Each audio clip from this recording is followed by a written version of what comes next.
Hi everyone, welcome to learn with Yusuf. इस video में हम डिस्कस करेंगे latent heat, specific latent heat and उन कॉन्सेप्ट्स को यूज करके क्वेश्चंस कैसे सॉल्व करने हैं जो कि अक्सर बच्चों के लिए बहुत पेनफुल होता है। वो सारी चीजें इस वीडियो में कवर है। अगर आपने इसका पार्ट 1 नहीं देखा है, जो है कैलोरीमेट्री का वन शॉट वीडियो, जहां पर हमने डिस्कस किया है specific heat capacity, thermal capacity, the most important and expected competency style questions जो कि आप बोर्ड्स में एक्सपेक्ट करो ही करो। और ये मैं इसीलिए इतने गारंटी से बोल रहा हूं क्योंकि ये सारे क्वेश्चंस इससे पहले भी बोर्ड्स में आ चुके हैं और रिपीटेटिवली वही पूछते हैं। और इंटरेस्टिंग बात ये है कि बच्चे भी हमारे समझदार जो है वो वापस से वही गलती करते हैं। तो वो मैंने गलती डिस्कस की है वहां पे कि क्या क्या बच्चों से होती है and once and for all उसको हमने उसका सोल्यूशन फाइंड कर लिया है। तो प्लीज उस वीडियो को चेक करो, या तो डायरेक्टली चैनल पर चले जाओ, वहां पे वीडियो मिल जाएगा, या फिर डिस्क्रिप्शन चेक करो, वहां पे लिंक ऑलरेडी है। लिंक चेक जरूर कर, डिस्क्रिप्शन चेक जरूर करना, वहां पे बहुत सारे ऑल यूजफुल लिंक्स है जो कि आपके बोर्ड प्रिपरेशन को सिर्फ और सिर्फ एनहांस ही करने वाला है। चलिए अब शुरू करते हैं। अब इस वाले पार्ट में भी जहां पे लेटेंट हीट और स्पेसिफिक लेटेंट हीट है, यहां पर भी बहुत सारे आप लोग के बेसिक टर्म्स है। मैं वो सारी चीजों के ऊपर फोकस ना करके डायरेक्टली जैसे मुझे समझता है वो मैं आपको समझा देता हूं, उसके बाद नोट्स के हिसाब से जाएंगे। प्लीज अभी नोट्स के ऊपर बिल्कुल फोकस मत करो। अब सवाल क्या उठता है, तो हमारे पास लेट्स से फॉर एग्जांपल यहां पर पानी है, ठीक, बिल्कुल बाकी की सारी चीजों को इग्नोर मारो। नोट्स इसीलिए बनाए हैं सो दैट तुम आफ्टर द लेक्चर, ये वीडियो लेक्चर के बाद इसे जरूर रिवाइज करने के लिए यूज कर सकते हो। अभी जैसे मैं बता रहा हूं वैसे पढ़ो। चलो एक काम करता है, सिर्फ और सिर्फ देखो कितने सारे हैं तुम्हारे क्वेश्चंस और ये सारी चीजें। चलो शुरू करते हैं। अब मैं कैसे समझता हूं इस टॉपिक को, तो जब मैं बोलता हूं कि मेरे पास लिक्विड है, ठीक, और अगर मैं तुम्हें बोलूं कि मैंने उस लिक्विड को क्या किया, हीट किया, सुनना मेरी बात ध्यान से, मैंने क्या किया, उस लिक्विड को क्या किया, हीट किया। तो मान लो अगर वो लिक्विड 50 डिग्री सेल्सियस पर था तो हीट करके उसका टेम्परेचर पहुंच गया 52 डिग्री सेल्सियस। तो ये मैंने क्या किया, ये मैंने हीट देके उसके टेम्परेचर में चेंज लाया। समझा? वापस से मैंने हीट देके इसके टेम्परेचर में क्या लाया, चेंज लाया। तो आप बोलोगे sir what is the formula which you will use, you will say sir Q is equals to m into C into delta T, where m is the mass of the liquid. C क्या है sir, C तो हमने पिछले video में समझा था। C क्या है, C is the specific heat capacity. क्या है C? Specific heat capacity. ये वो कैपेसिटी है किसी मटेरियल की जो डिसाइड करता है कितना हीट देने पर वो ऑब्जेक्ट कितना अपना टेम्परेचर राइज करेगा। बराबर। एग्जाम्पल के तौर पर अगर मैं लिक्विड यानी कि पानी की बात करूं और उसका स्पेसिफिक हीट कैपेसिटी लिखूं 4.2 जूल ग्राम इनवर्स केल्विन इनवर्स, या फिर मैं कोई और मटेरियल ले लूं यानी कि कॉपर और उसका स्पेसिफिक हीट कैपेसिटी लिखूं 0.4 जूल ग्राम इनवर्स केल्विन इनवर्स, तो यानी कि अगर मैं दोनों के टेम्परेचर को 1-1 डिग्री सेल्सियस से बढ़ाना चाह रहा हूं, सुनना ध्यान से, अगर मैं दोनों के टेम्परेचर को 1-1 डिग्री सेल्सियस से बढ़ाना चाह रहा हूं तो पानी को मुझे देना पड़ेगा 4.2 जूल का एनर्जी और कॉपर को मुझे देना पड़ेगा सिर्फ और सिर्फ 0.4 जूल का एनर्जी। यानी कि ये स्पेसिफिक हीट कैपेसिटी ही तो डिसाइड करता है कि कितना एनर्जी उन्हें देना चाहिए सो दैट वो अपना टेम्परेचर बढ़ा ले। Is this thought process clear? Yes sir। यानी कि स्पेसिफिक हीट कैपेसिटी का सिर्फ और सिर्फ काम तब आता है जब हम किसकी बात कर रहे हो, चेंज इन टेम्परेचर। मैं इसी एक चीज को बार बार बोल के तुम्हें इरिटेट कर दूंगा, बट ये सबसे इंपॉर्टेंट चीज है। क्या बोला? स्पेसिफिक हीट कैपेसिटी का काम क्या है, टू चेंज इट्स टेम्परेचर। वापस से, स्पेसिफिक हीट कैपेसिटी का काम क्या है, टू चेंज इट्स टेम्परेचर। जब भी टेम्परेचर में चेंज आएगा, चाहे टेम्परेचर बढ़ रहा हो चाहे टेम्परेचर घट रहा हो, कितने से बढ़ रहा हो कितने से घट रहा हो, that is not the case which you need to focus right now. तो टेम्परेचर बढ़ा, स्पेसिफिक हीट कैपेसिटी, टेम्परेचर घटा, स्पेसिफिक हीट कैपेसिटी। हर एक मटेरियल के लिए अलग अलग होता है। लेकिन अब नोटिस करना गड़बड़ कहां होना शुरू हुई। तो मेरे पास आइस था, ठीक, मेरे पास क्या था, आइस था। आइस था एट -5 डिग्री सेल्सियस। फेयर, सब लोग को ये चीज मालूम है। अब यहां पे मैं कुछ डमी वैल्यूज ले रहा हूं, एक्चुअल वैल्यूज नहीं ले रहा हूं, सो दैट हम कैलकुलेशन थोड़ा जल्दी कर सके। अब इस आइस का जो स्पेसिफिक हीट कैपेसिटी है, सुनना ध्यान से, बच्चे यहीं पे कंफ्यूज होता है। आइस का जो स्पेसिफिक हीट कैपेसिटी है वो है 2 जूल पर ग्राम इनवर्स केल्विन इनवर्स, या फिर मैं बोलूं डिग्री सेल्सियस इनवर्स, बिकॉज हम उसमें डील कर रहे हैं। ठीक, क्या है, यानी कि आइस को जब मैं 2 जूल ऑफ एनर्जी दूंगा तो वो अपने टेम्परेचर को 1 डिग्री से बढ़ा लेना चाहिए। सॉर्टेड, ठीक है। तो मैंने इस आइस को हीट देना शुरू किया।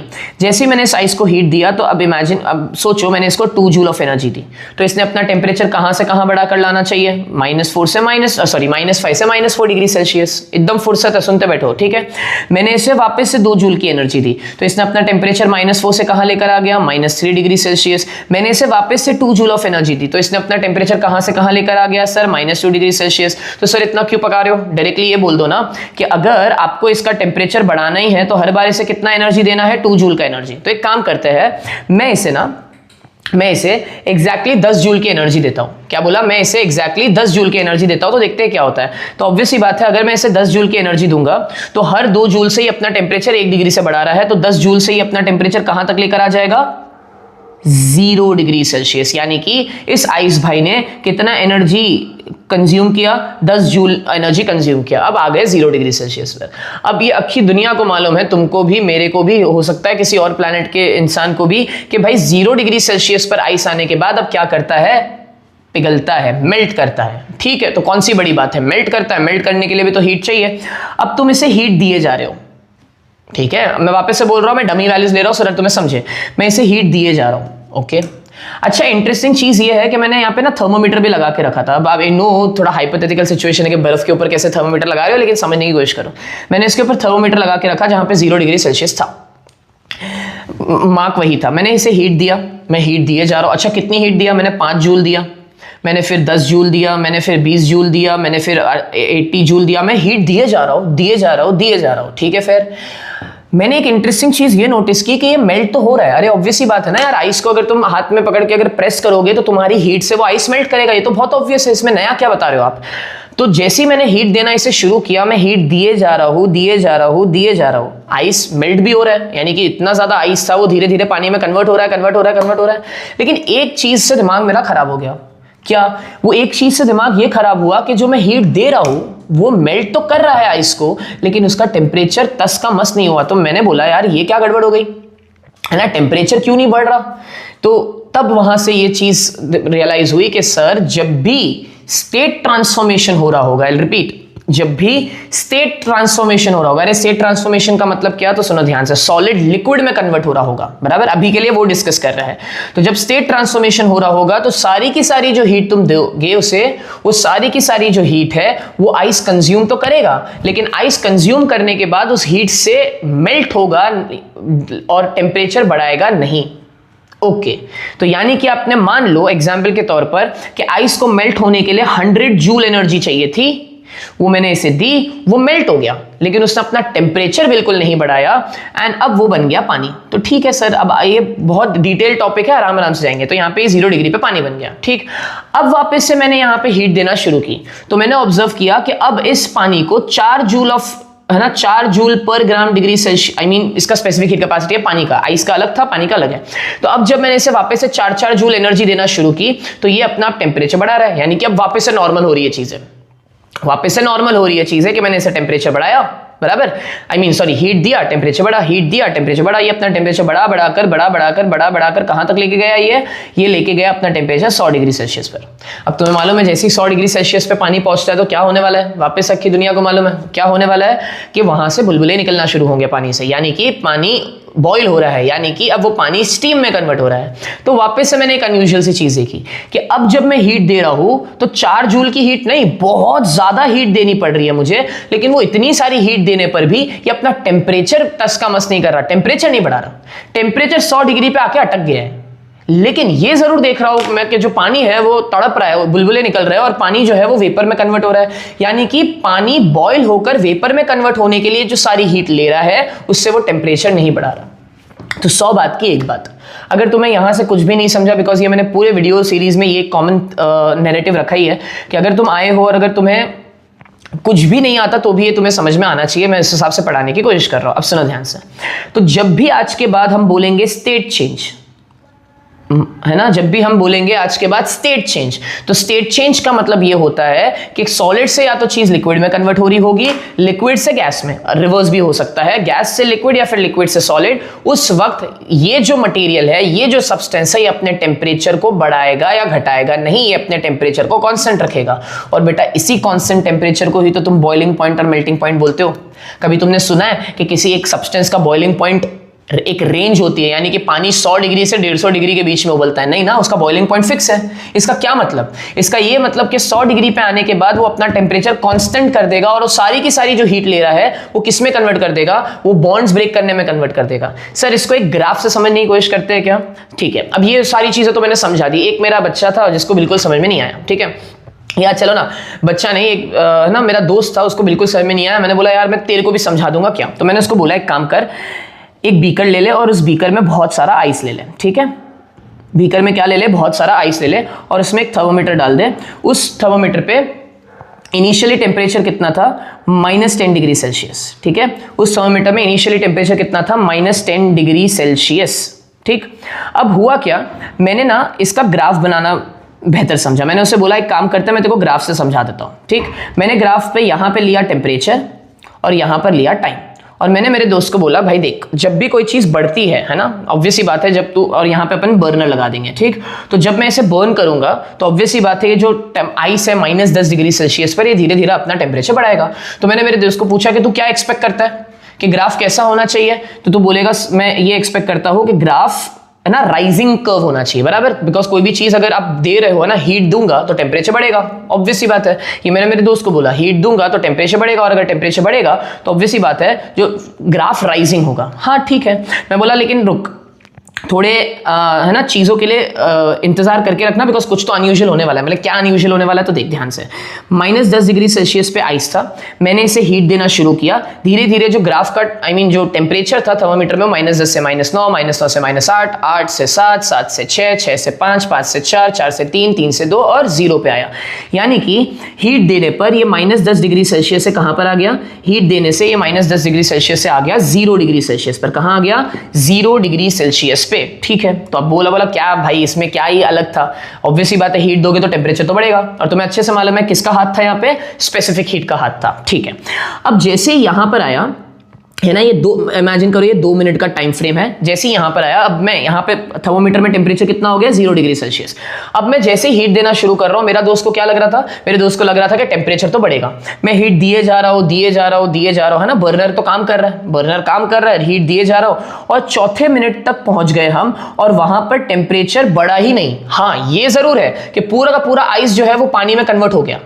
इस 2 मिनट के टाइम फ्रेम में पूरा का पूरा आइस जो है वो पानी में कन्वर्ट हो गया। मेरा दोस्त मालूम है क्या बोलता है, थर्मोमीटर काम नहीं कर रहा होगा। मैं बोला अरे यार ठीक है मत मान तू, उसको अभी भी लग रहा है कि थर्मोमीटर काम नहीं कर रहा, टेम्परेचर तो बढ़ना चाहिए था। मैंने बोला कोई दिक्कत नहीं, एक काम करते हैं, यहाँ पे एक स्ट्रेट लाइन बना देते हैं। ये स्ट्रेट लाइन हमें क्या बता रहा है, हमें ये स्ट्रेट लाइन बता रहा है कि हीट तो मैंने दी, हीट मैंने भर भर के दी, उस हीट से क्या हुआ, उस हीट से मेल्ट हो गया, लेकिन टेम्परेचर नहीं बढ़ा। मुझे तो मालूम है, मेरा दोस्त अभी भी यकीन नहीं कर रहा। मतलब ठीक है मत मान, बाद में मान लेगा तू। अब क्या हुआ, वापस से जैसे पानी 0 डिग्री पानी बन गया। अब जैसे ही मैंने वापस से और हीट देना शुरू की तो ये अपना टेम्परेचर बढ़ा रहा है, बढ़ा रहा है, बढ़ा रहा है, बढ़ा रहा है, और कहां तक पहुंचा, ये अपना टेम्परेचर लेके गया 100 डिग्री तक।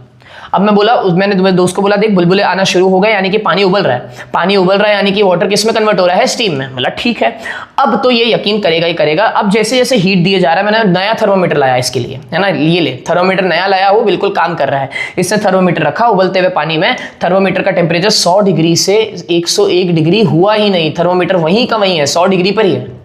अब मैं बोला अब क्या हुआ, अब बोलती बंद हो गई। बोला हाँ यार भाई, तो यानी कि जब भी स्टेट चेंज हो रहा होगा उस वक्त टेम्परेचर अपने अंदर चेंजेस लाएगा ही नहीं। अरे क्यों नहीं लाएगा चेंजेस, बिकॉज उसको सारी की सारी जो हीट है वो किस में कंज्यूम करनी है, बॉन्ड्स ब्रेक करने में कंज्यूम करनी है। 100 बात की एक बात। आज के बाद अगर तुमसे कोई पूछता है व्हाट इज लेटेंट हीट, तो आपको अब समझ में आएगा what is latent heat. Latent heat is that heat energy which will be absorbed। क्या बोला, latent heat is that form of energy which will be absorbed by a material or a substance to change its state। अब 2 तरह की latent heat होती है, देखो पढ़ा दिया। एक होता है latent heat of fusion, बराबर, क्या होता है, एक latent heat of fusion और एक होता है latent heat of vaporization। Now what is latent heat of fusion? Latent heat of fusion का यानी कि जब सॉलिड लिक्विड में कन्वर्ट हो रहा होगा, क्या बोला, जब सॉलिड लिक्विड में कन्वर्ट हो रहा होगा तो वो सारी की सारी हीट लेगा जरूर, कितनी लेगा वो हमें नहीं मालूम है, वो again material to material depend करता है। जैसे स्पेसिफिक हीट कैपेसिटी के टाइम पे बताया था, हर मटेरियल डिसाइड करता है उसको कितनी हीट चाहिए। तो जैसे ही लेटेंट हीट ऑफ फ्यूजन की बात हुई, यानी कि सॉलिड किस में कन्वर्ट हो रहा है, लिक्विड में, तो वो अपना टेम्परेचर नहीं बढ़ाएगा लेकिन सिर्फ स्टेट चेंज करेगा, यानी कि बॉन्ड्स ब्रेक करेगा। और लेटेंट हीट ऑफ वेपराइजेशन, तो सुनो ध्यान से, सॉलिड से लिक्विड जाते वक्त लेटेंट हीट एब्जॉर्ब होगी, कॉमन सेंस एब्जॉर्ब करोगे, और अगर लिक्विड से वापस से सॉलिड आ रहे हो तो उतनी ही लेटेंट हीट क्या हो जाएगी, रिलीज हो जाएगी। ये तो बहुत ऑब्वियस था। और अगर मैं लेटेंट हीट ऑफ वेपराइजेशन की बात करूं तो यानी कि लिक्विड जो है वो किस में कन्वर्ट हो रहा होगा, गैस में, यानी कि वेपर में एब्जॉर्ब करके, और अगर वापस से गैस से लिक्विड में आना है तो वो क्या कर रहा होगा, latent heat of vaporisation release कर रहा होगा। अब एक छोटा सा टास्क देता हूं तुम्हें, तुम खुद सोचना।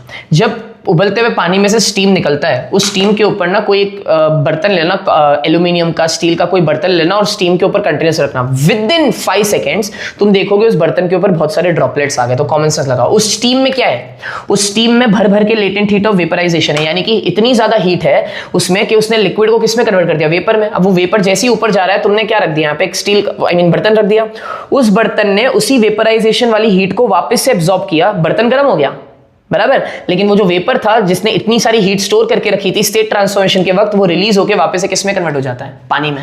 तो नाउ दिस मेक सेंस। तो चलो, हमें समझ में आ गया what is latent heat of fusion, हमें समझ में आ गया what is latent heat of vaporisation. Sir अब इसे हम फॉर्मूला वाइज कैसे समझे, तो बेटा लेटेंट हीट होता है, लेटेंट हीट को हम एल से रिप्रेजेंट करते हैं, कितना हीट एब्जॉर्ब किया कितने मास ने। अब नोटिस करो एक चीज, यहाँ पे चेंज इन टेम्परेचर नहीं आ रहा, अगर तुम गौर से देखोगे कुछ स्पेसिफिक हीट कैपेसिटी का फॉर्मूला ऐसा ही कुछ दिखता था, हाँ, लेकिन स्पेसिफिक हीट कैपेसिटी हमें ये बोलता था कि कितना हीट तुम दोगे कितने यूनिट मास को कि वो अपना टेम्परेचर बढ़ा ले। तो स्पेसिफिक हीट कैपेसिटी का काम टेम्परेचर बढ़ाना था, लेकिन लेटेंट हीट का काम टेम्परेचर बढ़ाना नहीं है, वो सिर्फ और सिर्फ हीट एब्जॉर्ब करेगा to change its state. Yes sir. तो चलो, अब अगर मैं तुम्हें पूछूं कि what might be this the unit, so आप बोलोगे जूल पर केजी, या फिर जूल पर ग्राम, या फिर कैलोरी पर केजी, या फिर कैलोरी पर ग्राम, या फिर kilocalorie per KG. I hope this is clear to everyone. So अब देखो, यूनिट से तुम पहचान पा रहे हो, देखो जूल पर केजी यानी कि कितने मास को कितना जूल एनर्जी चाहिए, टेम्परेचर बढ़ाने के लिए नहीं, स्टेट ट्रांसफॉर्म करने के लिए। चलिए, सो अब हमने इनफ कॉन्टेक्स्ट तो ले लिया है कि स्टेट ट्रांसफॉर्मेशन के वक्त होता क्या है। कुछ अगर नहीं समझा है, सिर्फ एक चीज याद रखो, स्टेट ट्रांसफॉर्मेशन के वक्त टेम्परेचर चेंज नहीं होगा, बॉन्ड्स ब्रेक होंगे, इसीलिए वो अपना स्टेट चेंज करता है। सॉलिड से लिक्विड जा रहा होगा तो एब्जॉर्ब करेगा, लिक्विड से सॉलिड आ रहा होगा तो रिलीज करेगा। चलिए, अब जो नोट्स में दिया हुआ है वो मैं रिवाइज करा देता हूँ। ऑनेस्टली बताओ तो मैंने सारी चीजें बता दी, अब खाली नोट्स के थ्रू हम चीजें सॉलिड करते हैं। तो चेंज ऑफ फेज का मतलब क्या, कि वो सॉलिड से लिक्विड में जा रहा होगा। तो हमेशा याद रखिएगा, सॉलिड से अगर कोई चीज लिक्विड में जा रही है, ठीक है, सॉलिड से अगर कोई चीज लिक्विड में जा रही है तो हम उसे मेल्टिंग बोलेंगे, बराबर। लिक्विड से अगर कोई चीज़ सॉलिड में जा रही है तो हम उसे फ्रीजिंग बोलेंगे। अब तुम बोलोगे सर ये सारी चीज़ें तो पता है, आई नो तुम्हें चीज़ें पता है, लेकिन भाई बहुत जगह काम आ जाती है। लिक्विड से अगर गैस में जा रहे हो, वेपर में जा रहे हो, तो तुम बोलोगे वेपराइजेशन, ठीक है, क्या बोलोगे, वेपराइजेशन। एंड अगर गैस से वापस से लिक्विड में आ रहे हो तो तुम क्या बोलोगे, कंडेंसेशन। क्या बोलोगे, कंडेंसेशन। फिर अब आता है हीटिंग कर्व ऑफ आइस पे। क्या है इसका मतलब, ये मैं ऑलरेडी तुम्हें समझा चुका हूं कि जब 0 डिग्री से आइस शुरू किया होगा तो इस वाले फेज में, सुनो ध्यान से, अब घाई नहीं करना, इस वाले फेज में, फेज ए बी में वो 2 स्टेट्स में रहेगा, यानी कि आइस में भी रहेगा, वाटर में भी रहेगा। अरे ऑब्वियसली बात है ना यार, जब आइस पिघल रहा होगा तो तुरंत ऐसा थोड़ी पिघल जाएगा, चलो पानी बन गया, नहीं ना, आइस ट्रांजिशन ले रहा होगा ना। तो जब वो स्टेट चेंज में होगा, 2 लोग होंगे, आइस भी होगा और उसका साथ में पिघला हुआ पानी भी होगा। और ये तुम करके देख लेना, जब भी आइस पिघल रहा होगा किसी बर्तन में, उस पानी को हाथ लगा के देखना, वो पानी हमेशा 0 डिग्री सेल्सियस पे मिलेगा। कितना लॉयल है वो वाला पानी, बराबर, कि हीट मिल रही है उसको, लेकिन वो हीट बिल्कुल भी अपना टेम्परेचर चेंज करने में यूज नहीं कर रहा। वो बोल रहा है एक एक बर्फ का टुकड़ा पहले क्या बनना चाहिए, पानी बनना चाहिए, यानी कि सारी की सारी हीट फर्स्ट प्रायोरिटी पे कहां जाएगी, स्टेट चेंज करने में जाएगी। ठीक है, तो ये कर्व समझा तुम्हें। तो इस केस में क्या हो रहा है, आइस वाटर का स्टेट है, उसके बाद वापस 120 सेकंड के बाद ये अपना टेम्परेचर बढ़ा रहा है। तो ये देखो ऑब्जर्वेशन क्या था, it is clear that the temperature of ice remains constant. ये मैंने यही चीजें लिखी है, मैं डायरेक्टली तुम्हें अगर ये रीड करके समझाता ना, you would have not understood a single word, trust me, because वही वाली बात है, टेक्स्ट बुक का ही उठा के लिखा है मैंने क्या अलग लिखा है यहाँ पे, टेक्स्ट बुक में भी लिखा है। अगर समझ में आ रही होती बात तो क्या ही बात थी। तो क्या बोला है, is equal to 0 degree Celsius, यानी कि जब भी मैं स्टेट चेंज की बात करूंगा और आइस की बात करूंगा, वो कांस्टेंट टेम्परेचर दिमाग में क्या आना चाहिए, 0 degree Celsius. And yes, next क्या बोला है, heat supplied during this time is only used to change the state. Repeat कर रहा हूं, it is only used to change the state and does not increase the temperature. अब ये कुछ general बातें हैं जो आपको याद रखनी है कि जब स्टेट चेंज हो रहा होता है तो वॉल्यूम पे क्या फर्क पड़ता है व्हाइल मेल्टिंग।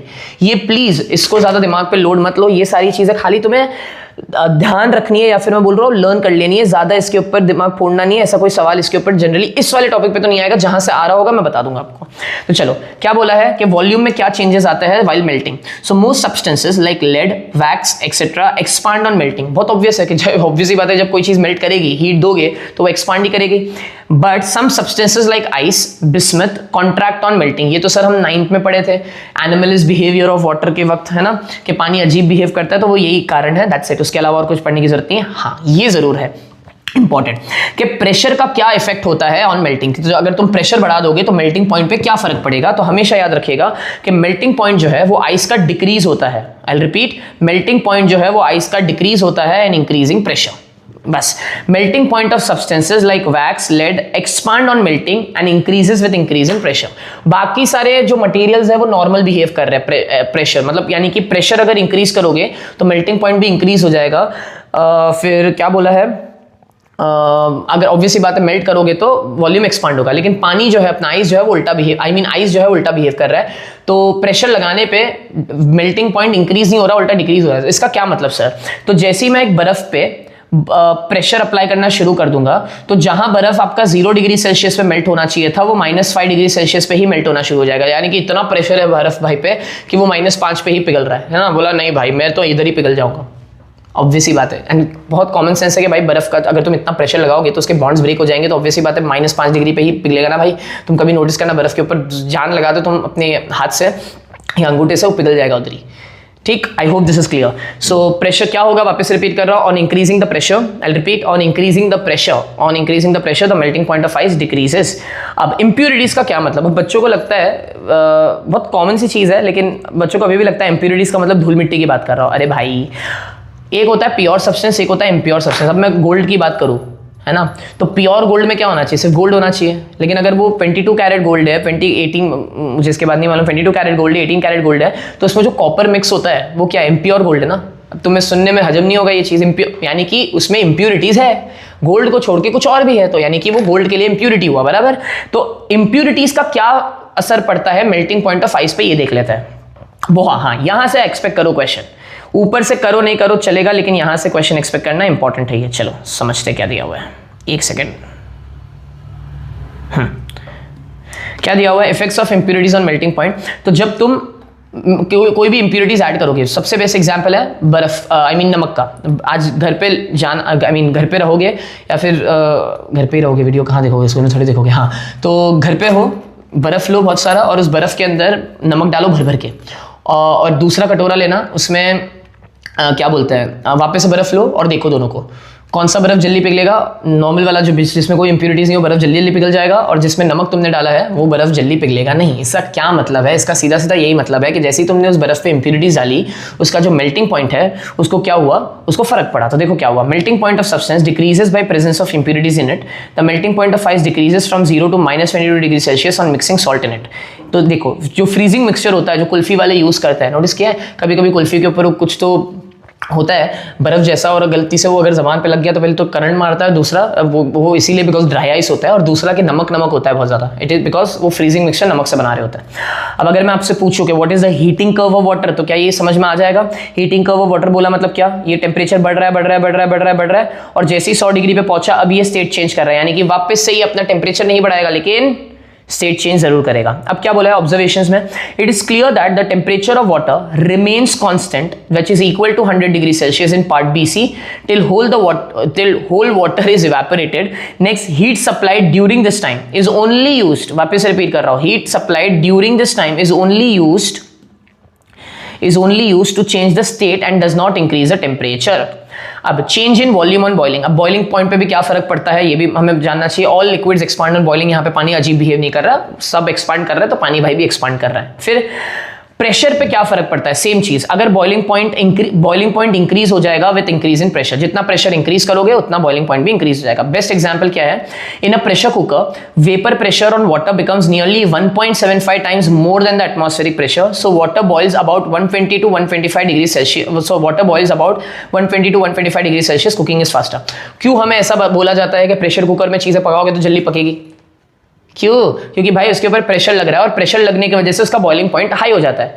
अगर उसका बॉइलिंग पॉइंट हाई हो जाएगा, यानी कि 100 डिग्री पे बॉइल होने वाला था पानी, अब कहां पे जाके बॉइल हो रहा है, 120 या 100, ये याद रखना है, ये इंपॉर्टेंट पॉइंट है, 120 या 125 डिग्री सेल्सियस पे जाके बॉइल हो रहा है, तो यानी कि अब वो और ज्यादा हीट एब्जॉर्ब कर लेगा, बॉन्ड्स ब्रेक करने के लिए नहीं, अपना टेम्परेचर बढ़ाने के लिए। तो अगर और ज्यादा टेम्परेचर बढ़ जाएगा उसका 20-25 डिग्री सेल्सियस से, तो जल्दी पकेगा ना खाना, ठीक है, आई होप ये क्लियर हुआ। ये वाला पॉइंट बिल्कुल याद रखना कि प्रेशर कुकर के अंदर बॉइलिंग पॉइंट कहां तक पहुंच जाता है, 120 to 125 डिग्री सेल्सियस।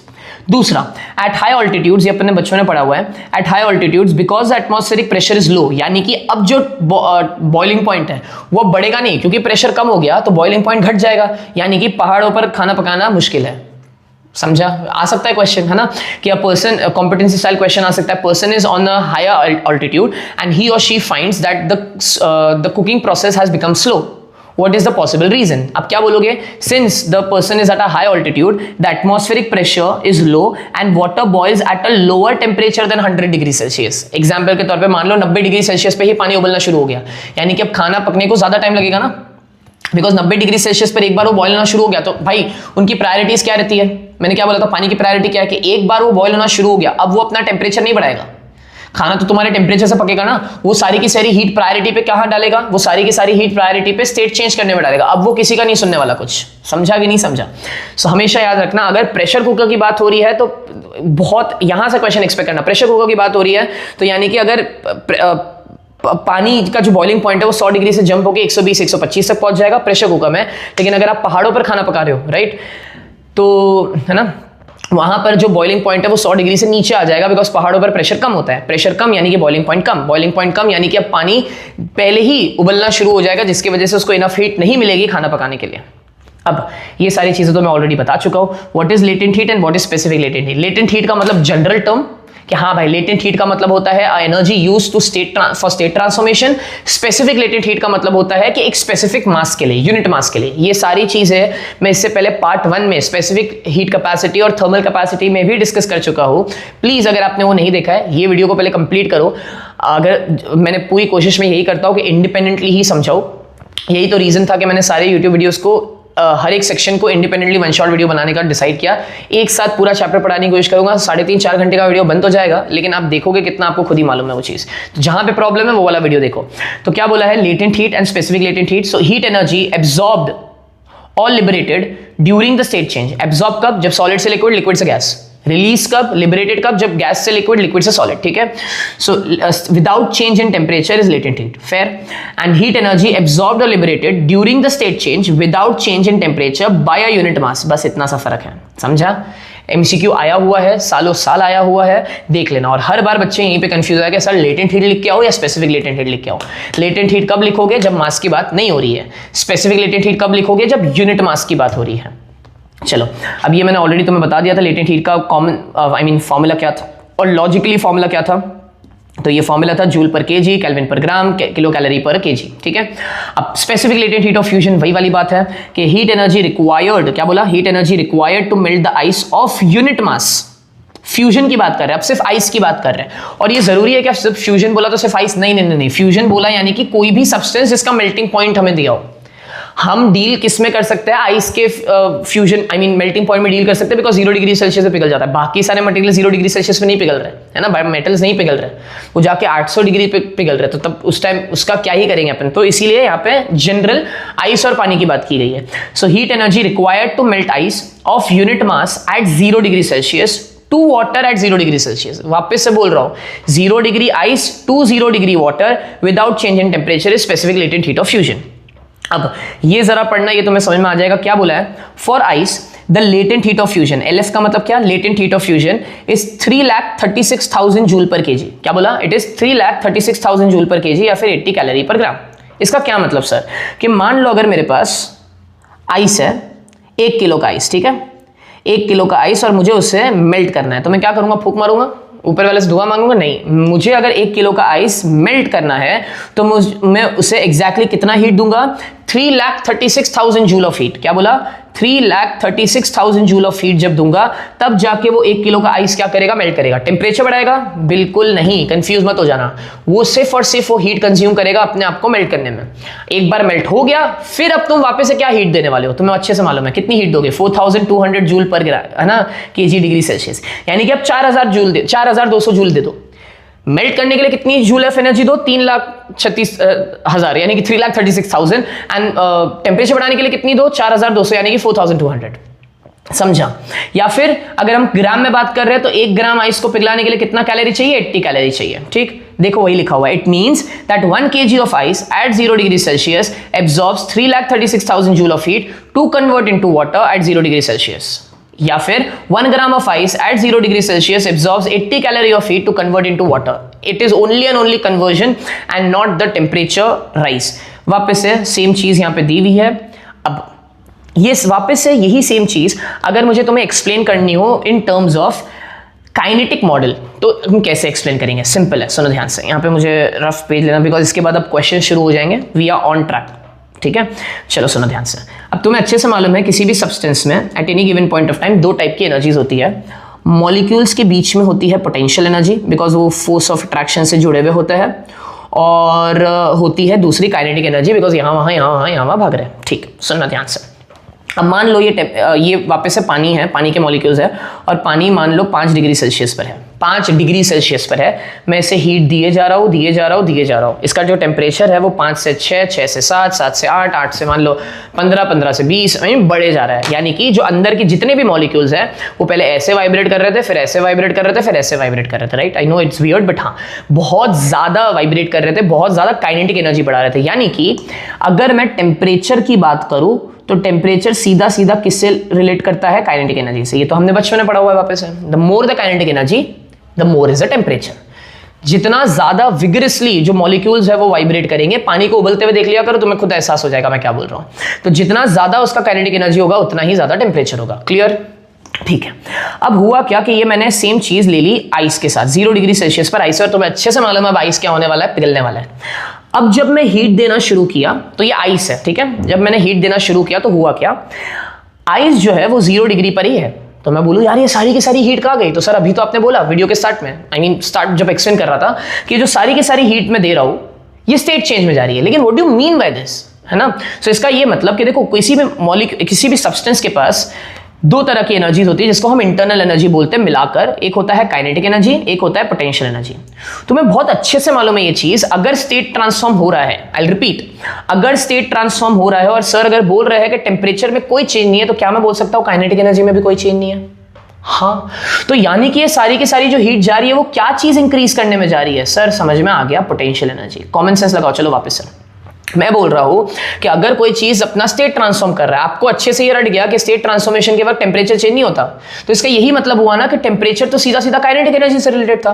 तो अगर काइनेटिक एनर्जी चेंज ही नहीं हो रहा तो अब ये एनर्जी जा कर रही है सर बॉन्ड्स ब्रेक करने में। अरे लेकिन वो बॉन्ड्स कैसे ब्रेक होंगे? जब तुम उनके बीच की पोटेंशियल एनर्जी को इंक्रीज कर दोगे। ओके, तो यानी कि काइनेटिक थ्योरी ऑफ गैसेस ये बोलता है हमें, और यहां से क्वेश्चन आया हुआ है, सो मेक श्योर आप ये स्किप ना करो। तो वो ये बोलता है कि देखो टोटल एनर्जी होती है काइनेटिक प्लस पोटेंशियल। यानी कि when a solid changes into liquid without any change in temperature, it means that the average kinetic energy of the molecule does not change. Question पूछ लेगा आपको, during the state transformation which energy changes, which energy does not change. मिल गया answer. Which energy changes? Potential energy changes. Which energy does not change? Kinetic energy does not change, but the separation between the molecules on an average increases. तो separation increase होने का मतलब ही है potential energy increase हो रहा है। तो अब ध्यान, आई होप ये समझा, ठीक है? अब ये जरा पढ़ना, ये दोनों नोट्स बहुत इंपॉर्टेंट है। इसके ऊपर भी डायरेक्ट सवाल आया हुआ है और एक्सपेक्ट करो कॉम्पिटेंसी स्टाइल क्वेश्चन में यही सवाल आने वाले हैं। रटने से अच्छा है समझ लो। उन्होंने बोला है when 1 gram of ice at 0 degree Celsius changes to water at 0 degree Celsius, nearly 336 joule of energy is used in increasing the potential energy. ये तो बहुत ऑब्वियस था, पता ही था ना हमें। इसका ये मतलब कि अगर मैं तुमसे पूछता कि देखो भाई मेरे पास आइस है 0 डिग्री सेल्सियस पर और वहीं पर पानी है 0 डिग्री सेल्सियस पर, who has more heat energy stored right now in them? सोचो। अभी मैंने तुम्हें हिंट दिया, पढ़ो ये वापस से। क्या बोला? क्या बोला है? When 1 gram of ice at 0 degree Celsius changes to water at 0 degree Celsius, nearly 336 joule of energy is used in increasing the potential energy. तो तुम मुझे बताओ ice at 0 degree Celsius and water at 0 degree Celsius, दोनों में से किसके पास ज्यादा heat होगी? बताता हूं। देखो लेट्स इमेजिन फिलहाल इस आइस एट 0 डिग्री सेल्सियस पर इसके पास 500 जूल ऑफ एनर्जी है। फिलहाल है उसके पास 500 जूल ऑफ एनर्जी है। तुम सबको अच्छे से मालूम है अगर बगर कर रहा हूं, अब अगर मैं इसे हीट दूंगा तो ऑब्वियस सी बात है ये अपना स्टेट चेंज करेगा। अब तुम बोलोगे कितना हीट देना है, तो sir exactly 336 joule of heat दे दो। 336,000 कब लगता जब 1 किलोग्राम होता, 1 ग्राम है तो कितना देना है 336, तो 336 जूल ऑफ एनर्जी दे दो। ये किस में कन्वर्ट हो जाएगा? पानी में। तो अब तुम खुद दिमाग लगाओ ना, पहले कितनी एनर्जी ऑलरेडी थी 500, कितनी एक्स्ट्रा दी कि वो कन्वर्ट हो जाए 336, यानी कि टोटल कितनी हो गई एनर्जी 886। तो यानी कि जब भी आपसे ये सवाल पूछा जाता है ice at 0 degree Celsius and water at 0 degree Celsius, which will have more heat energy, your answer is water at 0 degree Celsius। समझा? अब ये सेम दिमाग यहां पे लगाओ, water at 100 degree Celsius and steam at 100 degree Celsius, who will have more heat energy? Your answer is steam will have more heat energy। Why? Because मान लो 100 degree Celsius के पानी में अभी फिलहाल 5000 जूल ऑफ एनर्जी है, और उस 5000 joule of energy जो उसमें अंदर स्टोर्ड है, अब मुझे उस पानी को, उबलते हुए पानी को स्टीम में कन्वर्ट करना है, तो मुझे कुछ ना कुछ वापस एनर्जी देनी पड़ेगी, जिसको हम लेटेंट हीट ऑफ वेपराइजेशन बोलते हैं। मान लो मुझे 1000 जूल ऑफ एनर्जी देनी पड़ी उसको स्टीम में कन्वर्ट करने के लिए, तो 5000 पहले का, 1000 दिया तो वो स्टीम में कन्वर्ट हुआ, तो टोटल कितना हो गया 6000। इसीलिए तो अक्सर जब तुम चाय या पानी उबल रहा होता है, तुम स्प्लिट ऑफ अ सेकंड के लिए, यानी कि मैं मजाक नहीं कर रहा हूं, 2 या 3 सेकंड के लिए अपना हाथ, ऑब्वियसली बात है चाय में हाथ नहीं डालना, नहीं पानी में हाथ डालना, लेकिन स्टिल कभी ना कभी तो तुमने ये किया होगा कि अगर उबलते हुए पानी में तुमने हाथ डाला 2 या 3 सेकंड के लिए, वो फिर भी बेरेबल है, लेकिन 2 या 3 सेकंड के लिए वो स्टीम को तुम है ना बर्दाश्त नहीं कर सकते। क्यों? बिकॉज उस स्टीम में, उस उबलते हुए पानी से एक्स्ट्रा एनर्जी है, और वो एक्स्ट्रा एनर्जी क्या है? वही तो लेटेंट हीट ऑफ वेपराइजेशन है, जो मैंने आपको बोला था, वही लेटेंट हीट ऑफ वेपराइजेशन। जब आपका हाथ या फिर कोई दूसरा बर्तन एब्जॉर्ब करता है, तो वो वेपर वापस से किस में कन्वर्ट हो जाता है? पानी में। Everything is logical. I hope ये समझा कि क्यों 336 जूल ऑफ एनर्जी एक्स्ट्रा होती है पानी के अंदर 0 डिग्री सेल्सियस पर, आइस से at 0 degree Celsius. I hope यहां तक आप लोगों को क्लियर हो रहा है। एक नोट और है, जैसे ही वो क्लियर होता है उसके बाद हम क्वेश्चन शुरू करेंगे। चलिए अब ये नोट्स पढ़ते हैं, क्या बोल रहा है ये। Drinks get cold more quickly by adding pieces of ice than ice cold water at 0 degree Celsius. What does that mean? ठीक है, जब भी ये क्वेश्चन मैं बच्चों को पूछता हूँ तो बच्चों के, बिकॉज बच्चों ने ये वाला क्वेश्चन और उसका आंसर रटा होता है कि भाई जब भी हमें कोई कोल्ड ड्रिंक को ठंडा करना है, व्हेन आई से कोल्ड ड्रिंक तो रूम टेम्परेचर पर है वो ड्रिंक, उसको कोल्ड करना है, ठीक है, पका रहा हूँ, आई एम सो सॉरी। तो जब भी हमें किसी कोल्ड ड्रिंक को क्या करना है, ठंडा करना है, हम क्या यूज करेंगे? हम आइस क्यूब्स यूज करेंगे एट 0 डिग्री सेल्सियस, ना कि ice cold water which is at 0 degree Celsius. और ये बच्चों को रटा हुआ, मैं उनसे पूछता हूँ क्यों, बोले कि नहीं मालूम। तो देखो इसका मैं सीधा सीधा जवाब देता हूँ। यहाँ पर आप लोग के पास एक ड्रिंक है, ठीक, यहाँ पर आप लोग के पास एक ड्रिंक है, उसका इनिशियल टेम्परेचर है मान लो 30 डिग्री सेल्सियस, फिर, और यहाँ पर भी आपके पास एक ड्रिंक है, उसका भी इनिशियल टेम्परेचर कितना है 30 डिग्री सेल्सियस। अब मैंने क्या किया, मैंने ये पहली वाली ड्रिंक में आइस क्यूब्स डाल दिए जो कि 0 डिग्री सेल्सियस पर है, और इस वाले आइस क्यूब्स नहीं डाल दिए, आई एम सो सॉरी। हम एक काम करेंगे, एक सेकेंड, इसको ज़्यादा बेहतर तरीके से समझाता हूँ मैं। आइस क्यूब्स डालने से अच्छा हम ये कुछ करते हैं। तो मान लो मेरे पास एक कंटेनर है, जिस कंटेनर में बहुत सारे आइस क्यूब्स हैं, ठीक, और वो सारे के सारे आइस क्यूब्स किस टेम्परेचर पर है? 0 डिग्री सेल्सियस पर, और मैंने उसके अंदर एक ड्रिंक डाल दी जिस ड्रिंक का जो टेम्परेचर है वो 30 डिग्री सेल्सियस, यानी कि जो ड्रिंक है वो क्या करेगा? हीट एनर्जी लूज करेगा, आइस हीट एनर्जी गेन करेगा, और वो आइस मेल्ट हो जाने वाला है, बराबर, ठीक है सर। अब मैंने वहीं पर दूसरा एक कंटेनर लिया जिसमें मैंने आइस कोल्ड वाटर लिया 0 डिग्री सेल्सियस पर, और वहां पर सेम ड्रिंक ले ली विच इज 30 डिग्री सेल्सियस पर। तो ऑब्वियसली बात है यहाँ पर भी ड्रिंक क्या करेगा? एनर्जी लूज करेगा, आइस कोल्ड वाटर अपना टेम्परेचर बढ़ाएगा, यानी कि वो अपना टेम्परेचर बढ़ाकर कहीं पे तो बीच में मांडवली करेगा, जिससे ड्रिंक दोनों ही केस में ठंडी होने वाली है। सवाल ये था ड्रिंक कौन से केस में ज्यादा जल्दी ठंडा होगा। अब तुम बोलोगे सर हाँ आइस में ही ठंडा होगा, क्यों? क्योंकि ऐसा नहीं है, हमें रीजन पता होना चाहिए। अब सुनो ध्यान से, आइस जब मेल्ट होता है, मैंने आप लोग को बोला था आइस कितना जूल ऑफ एनर्जी कंज्यूम करता है, तो सर आपने बोला था 336 जूल पर ग्राम कंज्यूम करता है। समझो मैं क्या बोल रहा हूं, आइस क्या करता है? 336 जूल पर ग्राम कंज्यूम करता है। एंड अगर मैं पानी की स्पेसिफिक हीट कैपेसिटी की बात करूं तो वो 4.2 जूल पर ग्राम है। अब कॉमन सेंस लगाओ यार, अब दोनों ही केस में ड्रिंक 30 डिग्री सेल्सियस पर है, यानी कि उनके पास कुछ ना अमाउंट ऑफ हीट होगा। लेट्स अज्यूम इसके पास 500 जूल ऑफ हीट है और इसके पास भी 500 जूल ऑफ हीट है, बिकॉज ड्रिंक सेम है, टेम्परेचर दोनों का सेम है, तो ऑब्वियसली बात है दोनों ड्रिंक में उस टाइम पर कितना हीट होगा अंदर? 500 जूल। अब मुझे बताओ आइस जो है अपना, वो हर पर ग्राम आइस कितना एनर्जी कंज्यूम कर रहा है ना? 336, यानी कि इस 500 जूल का जो हीट है, किसमें है 500 जूल का हीट? इस ड्रिंक में। उस 500 जूल में से ये एक बार में कितना खींच लेगा? 336 जूल खींच लेगा 1 ग्राम के बर्फ को मेल्ट करने के लिए। वहीं पर ये जो पानी है, ये सिर्फ अपना टेम्परेचर 1 डिग्री से बढ़ाने के लिए कितना एनर्जी कंज्यूम कर लेगा? 4.2 जूल कंज्यूम कर लेगा। तो भाई ज्यादा एनर्जी खींचेगा कौन? ड्रिंक से। तुम बोलोगे आइस ज्यादा एनर्जी खींचेगा। अब अगर उससे ज्यादा एनर्जी खींच लिया ड्रिंक से, तो ऑब्वियसली बात है उसका टेम्परेचर भी जल्दी ड्रॉप होगा ना। तो अब समझा तुम्हें कि क्यों आइस ज्यादा जल्दी कूल करेगा आपकी कोल्ड ड्रिंक को, ना कि आइस कोल्ड वाटर। तो अब तुम्हें ये आंसर पता है तो अब तुम डेफिनेटली लिख देना इस, अगर क्वेश्चन आ गया तो। चलो नेक्स्ट, अब यहां से क्वेश्चन शुरू करता है। ये क्वेश्चंस में ऑब्वियसली बात है, मैंने तुम्हें क्या बोला था, ये सारे क्वेश्चंस जो है ये ऑलरेडी हम थ्योरी वगैरह कर चुके हैं, आप लोग को डेफिनेटली सारे क्वेश्चन समझ में आ जाएंगे। चलो पहला क्वेश्चन बोला है which has more heat, 1 gram of, -1 ग्राम नहीं है, आई एम सो सॉरी, ये यहाँ पे इस तरीके से मुझे कूलिंग बना देना चाहिए था, ठीक है। Which has more heat, 1 gram of ice at 0 degree Celsius और 1 gram of water at 0 degree Celsius. Come on यार, अभी 5 मिनट भी नहीं हुआ ये वाला टॉपिक पढ़ाया हुआ है, ये नोट के पहले वही पढ़ाया था। 1 ग्राम आइस लिया, 1 ग्राम पानी लिया, दोनों 0 डिग्री सेल्सियस पर, किसके पास ज्यादा हीट होगा? मैंने क्या पूछा, किसके पास ज्यादा हीट होगा, तो तुम क्या बोलोगे, who will have more heat, 1 gram of, बताओ आइस या वाटर, तो वो है 1 gram of water at 0 degree Celsius will have more heat, will have more heat, और सबको अब इसका रीजन मालूम है। चलो नेक्स्ट क्वेश्चन की तरफ बढ़ते हैं। ये अटक क्यों गया भाई, एक सेकेंड, क्या हो गया भाई, हाँ कुछ नहीं हुआ इसको। चलो next, which requires more heat, 1 gram of ice at 0 degree Celsius और 1 gram of water at 0 degree Celsius to raise to 10 degree Celsius.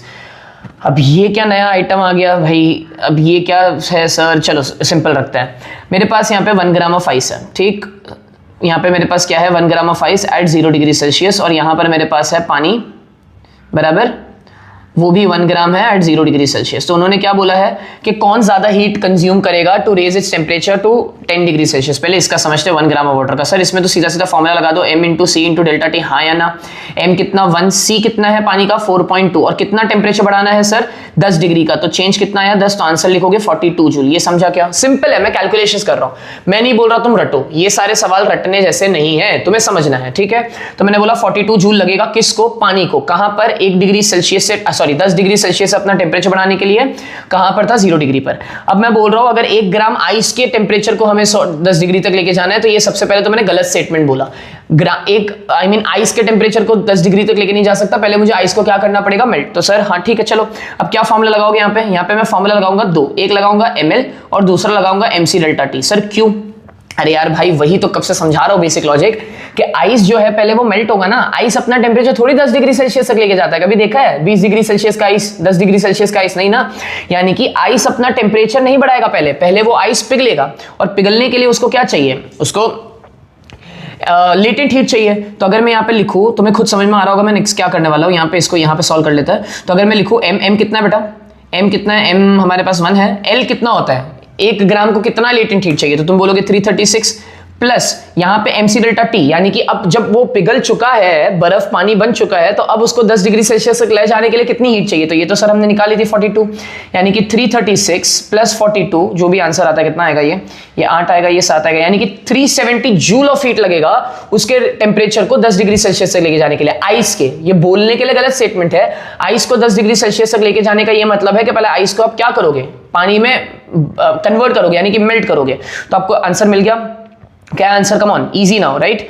क्या था answer, which requires more heat, 1 gram of ice at 0 degree Celsius or 1 gram of water at 0 degree Celsius to raise to 10 degree Celsius। your answer is 1 gram of ice at 0 degree Celsius, ठीक है, 1 gram of ice at 0 degree Celsius will require more heat, to raise its temperature to 10 degree Celsius. चलो next question की तरफ बढ़ते हैं। ऊपर क्यों नहीं जा रही है, एक सेकेंड, क्या मालूम क्या हो गया स्क्रीन को। चलो नेक्स्ट क्वेश्चन की तरफ जाते हैं। बोला है Rohan and Priya were enjoying soft drinks on a sunny day. अब तक क्या बोला है, Rohan and Priya were enjoying soft drinks on a sunny day, they found that soft drinks are not cool enough, so they decided to cool it down. Rohan suggested to use iced water at 0 degree Celsius and Priya suggested to use only ice at 0 degree Celsius. Which choice will actually cool the drink quickly? Give reason। चलो ये अभी question किया था, notice किया जब मैं ये question prepare कर रहा था ये वाला, तो मेरे दिमाग में उस टाइम पे यही आया कि यार भाई इस क्वेश्चन को कॉम्पिटेंसी एप्लीकेशन बेस कैसे किया जा सकता है। लॉजिक वही है, सबको आंसर भी मालूम है कि अगर मुझे किसी ड्रिंक को, सॉफ्ट ड्रिंक को अगर कूल करना है, मेरे पास 2 ऑप्शन है, या तो मैं आइस ले लूँ एट 0 डिग्री सेल्सियस, या फिर मैं cold water at 0 degree Celsius ले लूं, दोनों में से कौन सा सेलेक्ट करूंगा मैं? तुम्हें भी अच्छे से मालूम है क्या आंसर है। तो अब इसी को मैं कैसे कॉम्पिटेंसी स्टाइल में कन्वर्ट कर दूं, तो मैंने उसको सिनेरियो बना दिया कि भाई दो लोग हैं, दोनों की ये बहस चल रही है कि दोनों को सॉफ्ट ड्रिंक्स को ठंडा करना है, कौन सा मेथड बराबर है। That's it. यही एक्सपेक्ट करो एग्जाम्स में, वो लोग तुम्हें इसी तरीके से कंफ्यूज करेंगे, बड़ा सच क्वेश्चन दे देंगे, तुम्हें लगेगा बहुत टफ है। टफ नहीं है, बेसिक लेवल ही क्वेश्चन पूछा है। तो चलो वापस से रीड करते हैं। Rohan and Priya were enjoying soft drinks on a sunny day, they found that soft drinks are not cool enough, so they decided to cool it down. Rohan suggested to use iced water at 0 degrees Celsius and Priya suggested to use only ice at 0 degrees Celsius. Which choice will actually cool the drink quickly? Answer is ice at 0 degrees Celsius will cool the drink quickly as it requires more heat energy. It requires more heat energy to melt and raise its temperature. Eventually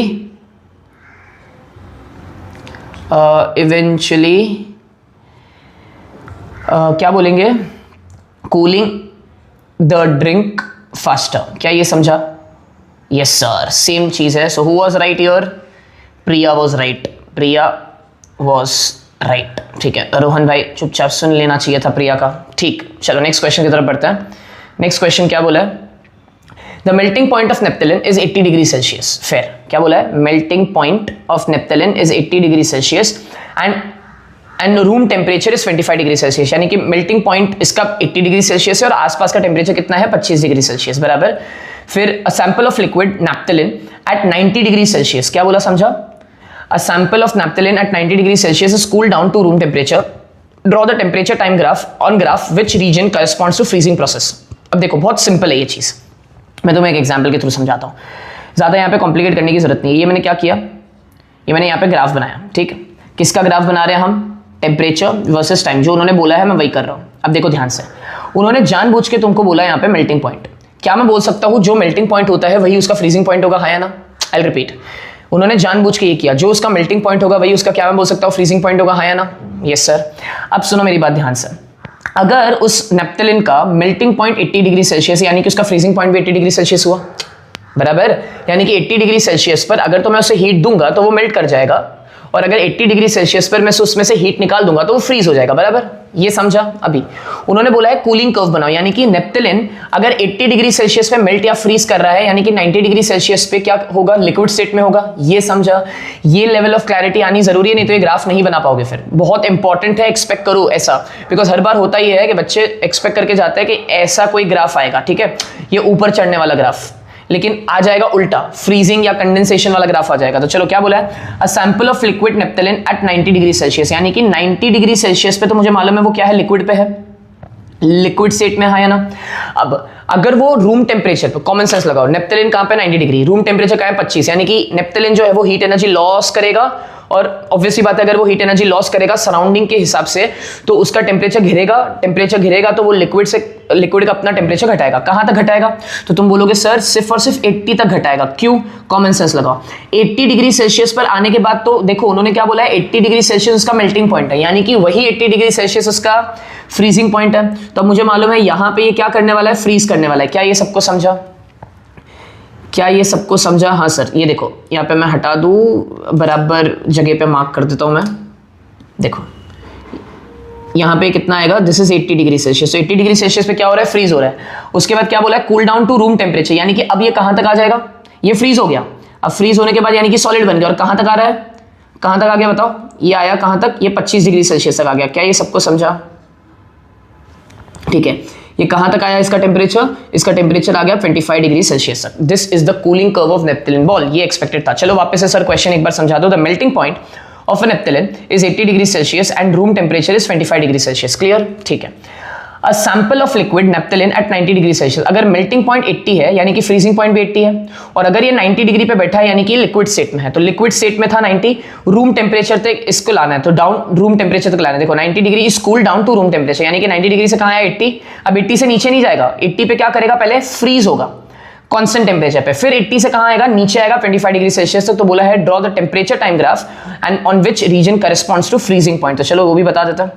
अगर मैं इसको mark करूं reason A B, तो हम बोलेंगे region A B, region, एक second, region A B represents, region A B represents freezing point. देखा, उनको भी अच्छे से मालूम है, मेल्टिंग पॉइंट बोल के फ्रीजिंग पॉइंट पूछ लिया। इसीलिए जब वीडियो के स्टार्ट में मैंने तुम्हें बोला था ये समझना जरूरी है कि फ्रीजिंग पॉइंट ही मेल्टिंग पॉइंट होगा और बॉइलिंग पॉइंट ही कंडेंसेशन पॉइंट होगा। ऐसे ही थोड़ी बोला था, ये सारे क्वेश्चंस आते हैं। Region A B represents freezing point. चलिए नेक्स्ट क्वेश्चन की तरफ बढ़ते हैं।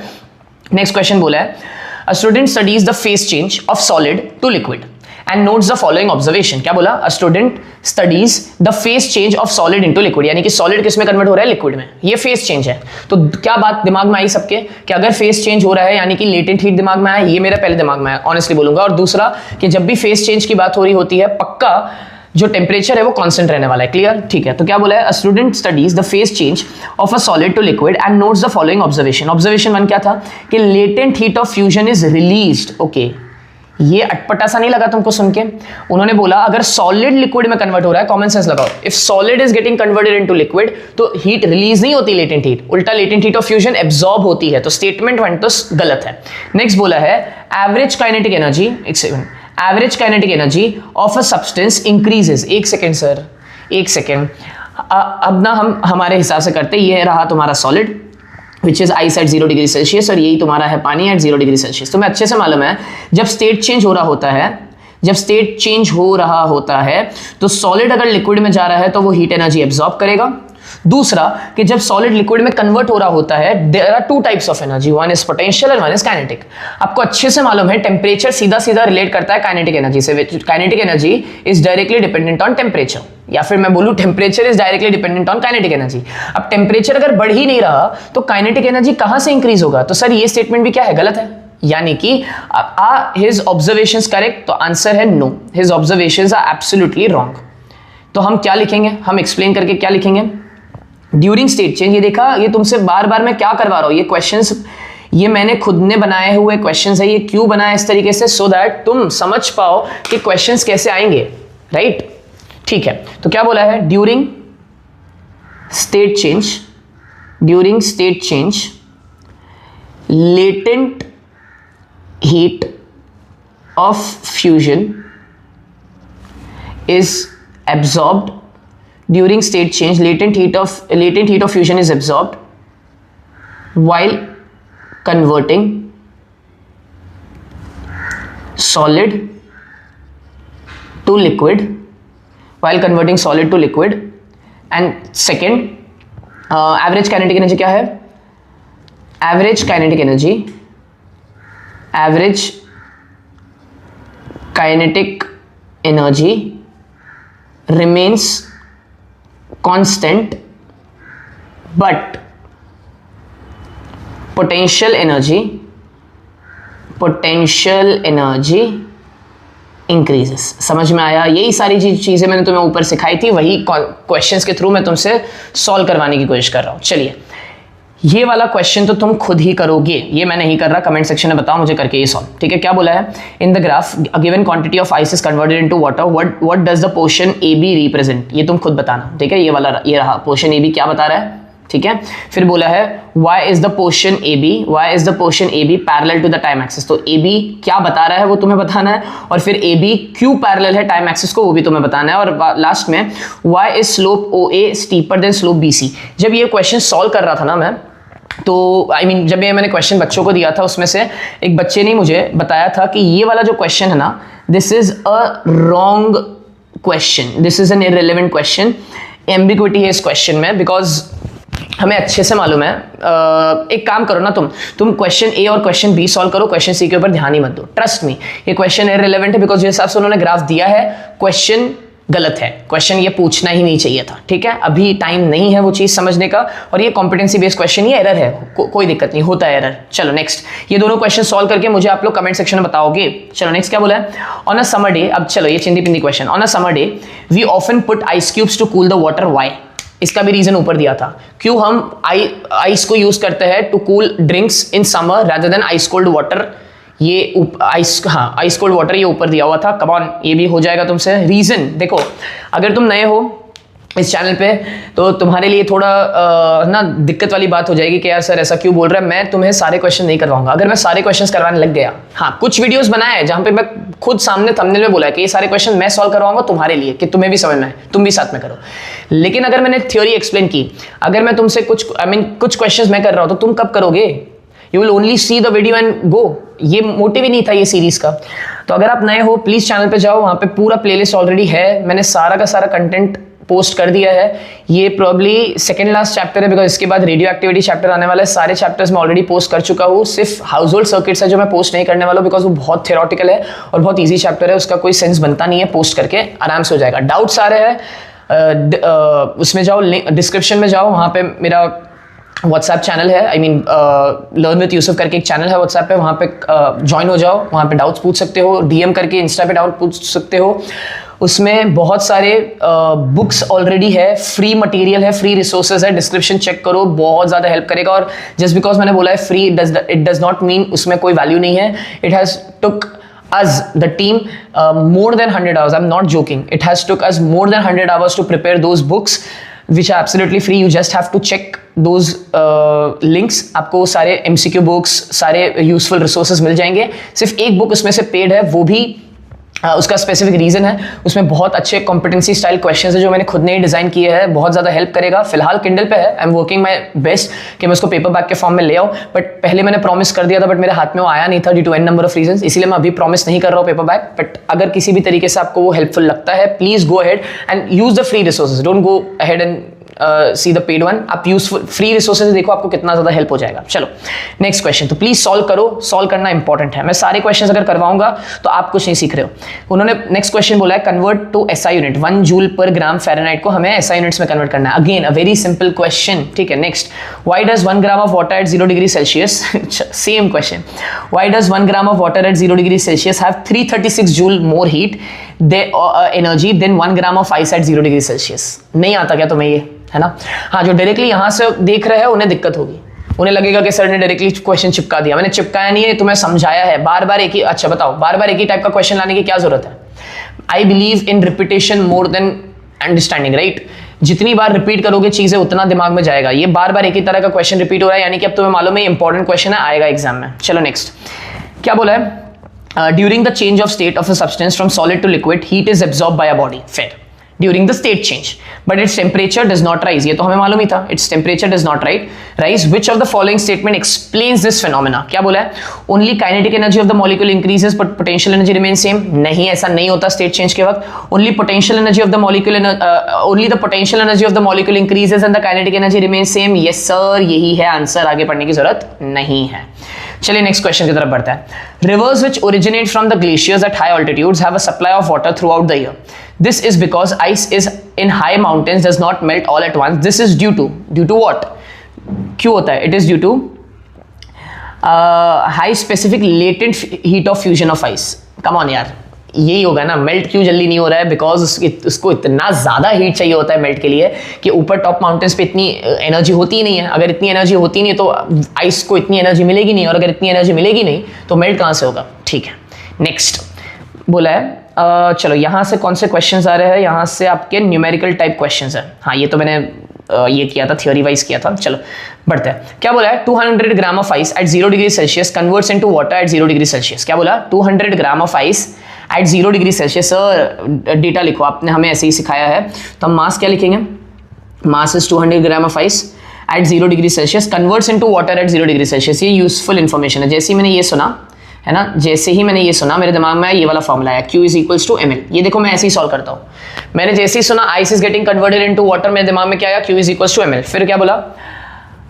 फिर बोला है इन 1 मिनट, ठीक है, टाइम दिया हुआ है। When heat is supplied to it at a concentrate in how much time 200 gram of water at 0 degree Celsius will change to 20 degree Celsius. Okay sir, ये कैसे सॉल्व करना है? ईजी है, सिंपल रखो, घाई नहीं करना, ईजी ईजी ईजी ईजी, ठीक है।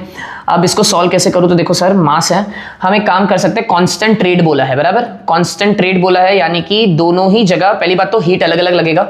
अगर मैं तुम्हें बोलूँ क्या मैं बोल सकता हूँ, 200 gram of ice at 0 degree Celsius converts into water at 0 degree Celsius in 1 minute when heat is supplied to it at constant rate. ठीक है, in how much time 200 gram of water at 0 degree Celsius will change to 20 degree Celsius. तो पहली बात एक काम करते हैं, heat निकाल लेते हैं। तो क्या होगा, heat is equals to m into L निकाल लेते हैं पहले। m कितना 200, l कितना 336, तो आंसर कितना आ जाएगा 2 6 12, 2 3 6 एंड 7 एंड 2 3 6, तो ये आ गया 67200। ये है हीट एनर्जी रिक्वायर्ड।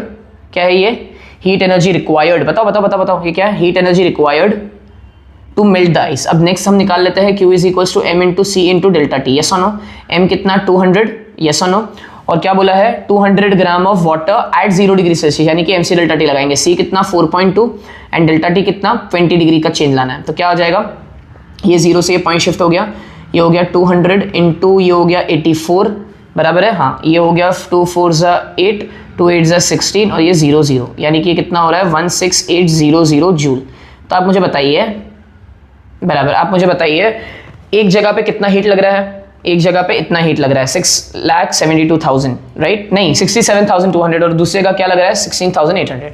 अब मुझे बताइए यहाँ पर टाइम कितना लग रहा था, 1 मिनट लग रहा था। हम बेसिक यूनिटरी मेथड से सॉल्व कर लेंगे, तो हमें यहाँ का टाइम ढूंढना है, बराबर कि नहीं बराबर, ठीक ऑब्वियसली बात है। कॉन्सेंट्रेट बोला यानी कि पावर दोनों का सेम है, समझा कि नहीं समझा, समझा कि नहीं समझा, नहीं समझा सर। ये देखो जब मैं हीट दे रहा था तो पावर क्या होता है, हीट अपॉन टाइम होता है। यहाँ पे भी पावर क्या होगा, हीट अपॉन टाइम। बेटा समझा, हाँ सर। यहाँ पे मैं क्या लिख दूंगा Q1 अपॉन T1, यहाँ पे मैं क्या लिख दूंगा Q2 अपॉन T2, क्योंकि कांस्टेंट रेट बोला है, क्योंकि पावर दोनों का सेम है। यूनिटरी मेथड का मतलब वही है यार, कांस्टेंट है पावर राइट। तो यानी कि मैं क्या लिख सकता हूँ Q1 अपॉन T1 बराबर Q2 अपॉन T2, हाँ या ना। अब बताइए क्या चीज यूज करनी है हमें, Q1 कितना है 67200, T1 कितना था 1 मिनट, यानी कि एक काम करो टाइम को मिनट्स में रहने दो, दूसरा आंसर भी मिनट्स में आ जाएगा। इज इक्वल्स टू Q2 कितना दिया हुआ है 16800 अपॉन तुम्हें T2 ढूंढना है। तो T2 कितना हो जाएगा, T2 वुड बी 16800 अपॉन 67200, ये 00 ये 00 कैंसिल, 168 को 672 से डिवाइड करोगे तो तुम्हें कुछ आंसर आएगा, वही तुम्हारा टाइम होगा जो लगने वाला है उसको टेम्परेचर बढ़ाने के लिए। ये समझा, यस सर। चलो नेक्स्ट क्वेश्चन की तरफ बढ़ते हैं। नेक्स्ट बोला है 20 gram of ice at 0 degree Celsius absorbs, okay 20 gram of ice at 0 degree Celsius absorbs how much heat, 10,920 joule of heat energy to melt and change to water at 50 degree Celsius. यानी कि बताता हूँ, question को visualise करते हैं, रुको। उसके बाद बोला है calculate the specific latent heat of fusion for ice and specific heat capacity of water is this much. तो देखो क्या दिया हुआ है, इजी है भाई क्वेश्चन, घबराओ मत। चलो क्या बोला है, आइस दिया हुआ है, कितना डिग्री है, सॉरी कितना ग्राम का आइस है, 20 ग्राम का आइस है, कितने डिग्री पे 0 डिग्री पे। अब मैंने क्या किया, मैंने इसे हीट दिया, एग्जैक्टली कितना हीट दिया 10,920 जूल। अब बच्चों को क्या लगता है ये हीट दिया मैंने तो ये मेल्ट हो जाएगा, नहीं, इसको हीट देने पर ये मेल्ट तो हुआ, कहाँ पे पहुंचा, ये 0 डिग्री पानी बना, और मेल्ट होने के बाद अपने टेम्परेचर को कहां तक लेके गया, 50 डिग्री तक भी लेके गया। यानी कि ये टोटल हीट जो मुझे मिली है, बराबर ये जो टोटल हीट मुझे मिली है इसने दो काम किए। तो देखो मैं क्या लिख रहा हूं, Q इज इक्वल्स टू, क्या मैं बोल सकता हूं ml plus MC delta T, हाँ या ना। यानी कि ये जो टोटल हीट मैंने दी ये मेल्ट भी हुआ, ये देखो ये मेल्ट भी हुआ, ये अपना टेम्परेचर भी बढ़ाया। तो चलो हो गया क्वेश्चन सॉल्व। अब क्या मैं मास को कॉमन निकाल लूँ, बिकॉज है दिया हुआ है, तो M कॉमन निकाल लेते हो, यहाँ पे L आया, यहाँ पे क्या आया C इंटू डेल्टा टी। अब बताओ ढूंढना क्या था, पहली बात तो हाँ L ही ढूंढना है, और यहाँ पे Q है। चलो वैल्यू सब्स्टिट्यूट करते हैं। Q का वैल्यू कितना है 10,000, क्या है, please ignore the background nice. Q क्या दिया हुआ है 10,920, M कितना दिया हुआ है 20। एक सेकेंड, आई गेस ये जो चीज़ है ना ग्राम में है, ये जूल में है, हाँ एक इसको ग्राम में लेते हैं, 4.2 ले लेते हैं, 4.2 जूल ग्राम इनवर्स। ये नोटिस किया, एक छोटा सा ऑब्जर्वेशन था, नहीं तो पूरा क्वेश्चन बिगड़ जाता मेरा। देखा क्या किया मैंने, ये देखो ये ग्राम में था, ये जूल में था, कोई प्रॉब्लम नहीं है, डिग्री सेल्सियस में था, ये केजी में था, तो गड़बड़ हो जाती है। अगर मैं ये वैल्यू सब्स्टिट्यूट कर देता ना, मेरा आंसर मैच नहीं करता और मैं दिमाग खराब होकर बैठता, इसीलिए मैंने उसको ग्राम में कन्वर्ट कर लिया। चलो अब हो जाएगा सॉल्व। तो कितना है, L हमें ढूंढना है, C कितना है 4.2, ये कितना है 50 है, बराबर चेंज इन टेम्परेचर 50 था, तो कितना हो जाएगा, ये 0 से 0 कैंसिल हो जाएगा, इसको हम 2 से डिवाइड कर देंगे तो क्या बचेगा L प्लस ये 0 से ये पॉइंट शिफ्ट हुआ 42 इंटू 5, 5 2 ज़ा 10, 5 4 ज़ा 20 एंड 21, तो ये कितना हो रहा है 210। तो बताइए कितना हो रहा है, L is equals to this is 2 5 ज़ा, दिस इज 2 4 ज़ा एंड 6 ज़ा, तो फाइनल आंसर आया 546 माइनस 210। तो अपना आंसर क्या आ जाएगा, अपना आंसर आ जाएगा L is equals to, if I am not wrong, 336। Yes, यही आंसर आना चाहिए था, ये बराबर है। तो 336 जूल ही तो होता है, 336 जूल ग्राम इनवर्स, राइट। केल्विन इनवर्स मत लिख देना, 336 जूल ग्राम इनवर्स, राइट। यही हमारा लेटेंट हीट ऑफ फ्यूजन है। चलो, I guess this is probably the last question, और ये डायरेक्ट टेक्स्ट बुक क्वेश्चन है, बहुत अच्छा क्वेश्चन है, बहुत सारी चीज़ सीख जाओगे। I am again repeating, please ignore the background noise. I try my level best कि मैं नॉइस को कैंसिल कर दूँ, because it is very difficult for me to ask everyone outside on the road to just keep quiet. आप लोग का focus यहाँ होना चाहिए। चलिए, use the graph to find the following answers. क्या बोला है? उन्होंने ग्राफ दे दिया, चलो ठीक है। किसका ग्राफ दिया है? Temperature versus, temperature versus amount of heat का ग्राफ दिया है। टेम्परेचर वर्सेस टाइम के ग्राफ की आदत हो गई, राइट। तो उन्होंने क्या दिया है? Temperature versus amount of heat दिया है। उन्होंने पूछा what is the specific heat capacity of solid, sorry specific heat capacity of solid is also given, वो 500 जूल पर केजी डिग्री सेल्सियस है। मास ऑफ द सब्सटेंस पूछ रहा है, तो हम कैसे निकालेंगे? देखो, घाई मत करो, सिंपल है। मुझे अच्छे से मालूम है कि यहाँ पे ये वाला जो AB सेक्शन है, यहाँ पे ये सॉलिड का टेम्परेचर राइज हो रहा है, हाँ या ना? समझा इतना कि नहीं समझा? बताओ वापस से। ये टेम्परेचर ऑफ सॉलिड राइज हो रहा है, ये सॉलिड लिक्विड में कन्वर्ट हो रहा है, और फिर ये लिक्विड अपना टेम्परेचर राइज कर रहा है। ये समझा क्या? हाँ सर, वापस से बताओ। ये सॉलिड अपना टेम्परेचर बढ़ा रहा है, सॉलिड लिक्विड में कन्वर्ट हो रहा है, फिर लिक्विड अपना टेम्परेचर बढ़ा रहा है। इन्होंने क्या पूछा है? Mass of substance. अब मास तो हर जगह सेम है, तो तुम कहीं से भी निकाल सकते हो, लेकिन क्योंकि उन्होंने इन्फॉर्मेशन दिया हुआ है specific heat capacity of solid, यानी कि मुझे जो इन्फॉर्मेशन मिलेगा वो इस सेक्शन से मिलने वाला है, हाँ या ना? समझा कि नहीं समझा? मुझे जो इन्फॉर्मेशन मिलेगा वो इस सेक्शन से मिलेगा। तो चलिए सॉल्व करता है। मुझे क्या ढूंढना है? एक सेकेंड, ये यार इसको टैब को क्या हो गया है? मुझे क्या दिया हुआ है? मुझे मास ढूंढना है, मुझे स्पेसिफिक हीट कैपेसिटी दिया हुआ है। तो स्पेसिफिक हीट कैपेसिटी कितना दिया है बेटा? 500 joule KG inverse degree Celsius inverse, बराबर है। चलो, अब क्या है इस AB सेक्शन में? क्या मैं देख पा रहा हूँ A से B चेंज इन टेम्परेचर कितना है? 80 डिग्री का। तो मैंने चेंज इन टेम्परेचर लिख दिया, कितना है? 80। समझा कि नहीं समझा? तो चेंज इन टेम्परेचर कितना है? 80 डिग्री सेल्सियस। अब मुझे बताइए, जब 80 डिग्री सेल्सियस का चेंज आ रहा था, आई रिपीट, जब 80 डिग्री सेल्सियस का चेंज आ रहा था 0 से 80, तो इसने कितना हीट एनर्जी लिया? अरे यार, एक्स एक्सिस पे क्या है? हीट एनर्जी है ना, देखो जूल दिया हुआ है। तो यानी कि अगर तुम नोटिस करो, हर एक गैप मुझे 200 का दिख रहा है, 200, 400, 600, 800, तो ये 1000 हुआ, बराबर। ये वाला पॉइंट 1000 का है, तो यानी कि ये टोटल कितना है? 800 जूल। तो 800 जूल ऑफ एनर्जी लगा 80 डिग्री सेल्सियस राइज करने के लिए। तो हीट कितना है? 800 जूल। डोंट यू थिंक अब तुमसे क्वेश्चन हो जाएगा ये? हाँ सर, हो जाएगा। कैसे? तो Q का फॉर्मूला क्या है? M into C into delta T। Q कितना? 800, M कितना ढूंढना है, C कितना? 500, और डेल्टा T कितना दिया हुआ है? 80। So if I am not wrong, this comes out to be, this is 80, this is 10 बराबर है। एंड M कितना आ जाएगा? 10/500, वे M is equals to 1 by 50 kg। ये समझा सबको? हाँ सर, 1 by 50 kg क्या आ गया? मास आ गया। नेक्स्ट बोला उन्होंने, what is the specific latent heat of fusion for substance. Latent heat of fusion यानी कि चीज मेल्ट हो रही है। अब फटाफट बताओ मुझे, अब ये इंफॉर्मेशन कहां से मिलेगी? BC सेक्शन से मिलेगा, हाँ या ना? अब मुझे बताओ, B और C सेक्शन में टेम्परेचर तो कांस्टेंट है, टेम्परेचर कांस्टेंट है, यानी कि MC डेल्टा T फॉर्मूला तो नहीं लगने वाला। कौन सा फॉर्मूला लगेगा? ML वाला। अब मुझे बताओ, B से लेके C में इसने टोटल कितनी हीट कंज्यूम की? तो सर देखो, B पॉइंट है 800 पे, बराबर है। B पॉइंट क्या है? 800 पे, और C पॉइंट कहाँ पे दिख रहा है? ये 800, 1000, 1200, 1400, 1600 है ना। ये 800 पे है, ये 1600 है, बराबर। 1600, 1800, एक सेकेंड 1800, 2000। हाँ, तो ये वाला पॉइंट कहाँ पर है? ये वाला पॉइंट है आपका 800 पे, और ये वाला पॉइंट कहाँ है? 1600 पे। यानी कि B से C जाते वक्त कितना हीट एनर्जी इसने कंज्यूम किया? तो मैंने बोला B से C जाते वक्त इसने हीट एनर्जी कंज्यूम किया 800 जूल। सेम मास अभी हमें पता चला ऊपर कितना दिया हुआ है? 1 by 50 kg। तो हमें क्या ढूंढना है? L। नहीं आ जाएगा क्या L तुम्हें ढूंढना? बताओ क्या लिखोगे? Q is equals to M into C into, sorry M into C नहीं, M इंटू L। Q कितना है? 800, M कितना है? 1 by 50, L तुम्हें ढूंढना है। तो L कितना आ जाएगा? 800 by इंटू 50। तो 8 5 इज हाउ मच? 40, और 10 raised to 3, यानी कि 40 into 10 raised to 3 joule kg inverse जो है वो तुम्हारा लेटेंट हीट ऑफ फ्यूजन का वैल्यू है। देखा ग्राफ से कितना इजीली क्वेश्चन सॉल्व करने आ रहा है तुम्हें। चलिए नेक्स्ट क्वेश्चन क्या बोला है? इन्होंने बोला है 200 kg of ice melts when water at 100 degree Celsius is in hole drilled in a block of ice, what mass was used? ठीक है, कम ऑन यार, इजी है ये। 2 kg ऑफ आइस को मेल्ट करना है, यानी कि हम यहाँ पे क्या फॉर्मूला यूज करेंगे, Q is equals to ml use करेंगे, और 100 डिग्री सेल्सियस का जो वाटर था, स्टीम नहीं, 100 डिग्री सेल्सियस का जो वाटर था वो पोर किया गया बराबर on a block of ice. तो अब ऑब्वियस ही बात है, तुम यहाँ पे कौन सा फॉर्मूला यूज करोगे, MC डेल्टा T। देखो ये 100 से कहां उतर के आया होगा, 0 तक उतर के आया होगा, और ये 0 डिग्री से 0 डिग्री पे ही रहा होगा, यानी कि इस वाले टर्म को और इस वाले टर्म को तुम्हें क्या करना है, मिक्स, यानी कि इक्वेट करना है। इक्वेट करोगे और तुम्हें मास मिल जाएगा किसका, आइस का। क्या ये चीज तुमको समझी?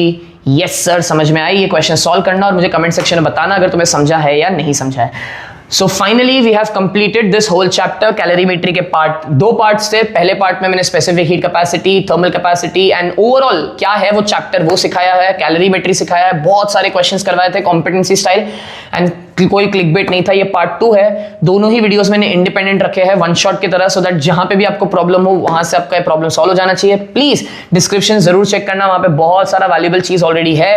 Please connect with me, tell me your feedback, share me your feedbacks and keep learning. Thank you so much. We'll meet in the next video.